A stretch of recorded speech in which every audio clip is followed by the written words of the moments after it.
Good morning, folks. So I want to show you my upgrade. Well,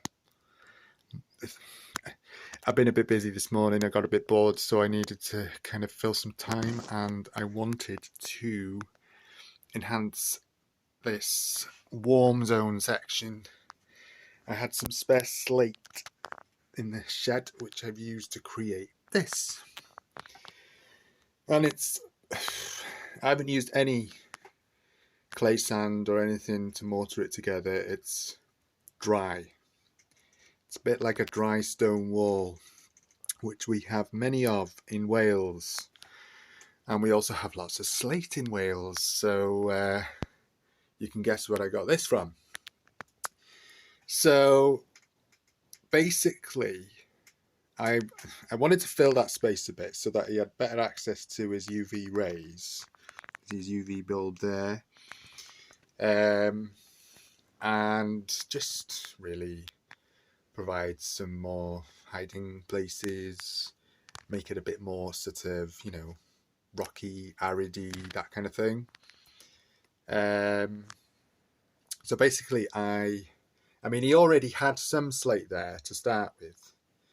So I just laid this on top, and I used the crevices in the cork background to secure the back pieces in place. And then basically just in like a zigzaggy kind of shape, just laid the other pieces securely on top, and then just sprinkled the loose bits over for decoration and give it that more naturalistic look.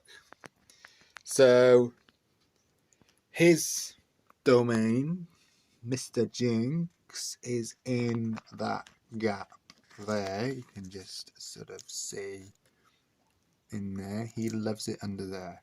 That's his castle, his throne, his hiding place. He just loves it there.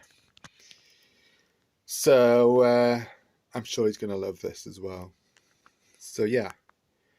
I mean, when I thought about it, in their wild habitat, the rocks and stuff where they bask and hide under, and crevices, they're not cemented together. They're all loose. So, I mean, obviously I'm not daft. I wouldn't, if it was a major risk, danger to the gecko, if they were too loose, then I wouldn't do it. But I made sure that they were securely in place, and the weight of a gecko is not going to make them move severely, so we should all be good. Now look at the destruction that these little munchkins are doing to my plants. So I'm going to have to rethink my strategy on the locusts. I think I'm just going to simply have to reduce. What I've been doing is been putting 4 hoppers in there a week, but he usually only eats 1 or 2, maybe 3 at most. And when they're all in there, they just really have a feast on these plants. You can see this bird's nest fern here has been kind of shriveled down. The bromeliads have had it there. That thyme has been battered. Even the mint here, which is a hardy plant and repels other bugs and pests because of the strong scent, similar to the thyme. But these guys are not deterred by that at all. So I think what I'm going to have to do is just simply reduce the number that I put there every week. It's feeding day tomorrow, so I only feed him now once a week. Well, when I say I only feed him, I release bugs in there once a week. A good mixture of bugs, some dubias, some mealworm, some waxworm, some crickets, and some hoppers, and maybe some Kelsey worm if they're available. And then I just leave him to it. He does the rest, and I saw him last night, and he's looking really healthy. He's looking strong. His tail's looking chunky. He's not overweight, so he's looking healthy. So I haven't really spent much time tongue feeding him anyway, or hand feeding him. But, you know, when he was younger, I did kind of monitor. So when I was putting the food in, I'd wait until he'd eat it, and then, you know. But even when he was in quarantine, in his baby bin setup, I'd put a few bugs in there, and they'd all be gone by the next day, and then I'd put a few more in, and then they'd be gone. So, yeah, that was how I did it with the feeding. But now I literally just on a Sunday release some bugs. They do their thing.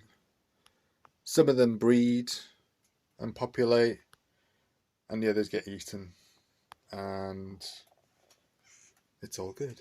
So yeah, so I hope you like it. I quite like this aerial view of the enclosure. So we've got the cool side here with the bromeliad and the snake plant. We have the fig, we have the bird's nest fern, we have the thyme and the mint. We also have a peperomia and a jade plant. And we have a burrow just under there. This is kind of like the forest hill. The soil there is the cool side. It is 20 degrees over on the cool side now. Hold on. Yeah, 19.9. So there's a big gradient of temperature. Over here it's 28, 29 degrees. And over here it's 19. So we've got a good thermal gradient. And in the humid zone, it'll kind of be in between. And the humidity there now is 45%, which is perfect. It's ideal. It can go down to 35, which is still ideal. So yeah, it's all going good. So yeah, so we've got the cool side here, so you can see the soil, which is a mixture of earth mix, arid, a bit of coconut husk fibre, and orchid bark mulch. Mixed it all together with a bit of sphagnum moss and some water to create the substrate for this cool area. And it also gives extra kind of nutrients and stuff for the plants. Plus you need good soil to kind of retain some moisture for the plants to, because that's where they generate their nutrients from. And also the light, the plant lights here, which we have a Jungle Dawn LED. This is the humid zone. So again, you know, it's very humid. Well, not very humid, but you know, it's very kind of like sticky, leafy, mossy.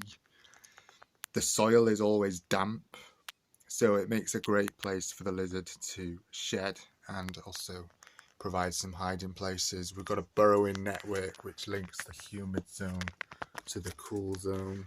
This burrow here leads into another burrow in the back, which tunnels through this sort of area underneath into the humid zone. Then that connects into the arid zone, and you can see on this slate area here we have lots of crevices and places for the lizard to hide and to bask. And then on this side here, which is the warmest side, which is directly under the halogen heat bulb here, we have here's another tunnel zone underneath this slate. Under there's a tunnel which goes into a chamber, which then goes to another tunnel which goes into another chamber, and then we have his hiding place under that slate there, which is burrowed under and probably dug more tunnels. And we have some more hiding places in there as well. So it's a totally kind of naturalistic, bioactive enclosure, and I'm just really pleased with how it's coming on. So Thank you guys for watching. Feel free to comment if you have any questions. If you are interested in going bioactive with your reptile or amphibian, I'm more experienced with leopard geckos, and I have some experience with bearded dragons. But you know, if you want to know more, then please subscribe to my channel, ask away, and enjoy the journey.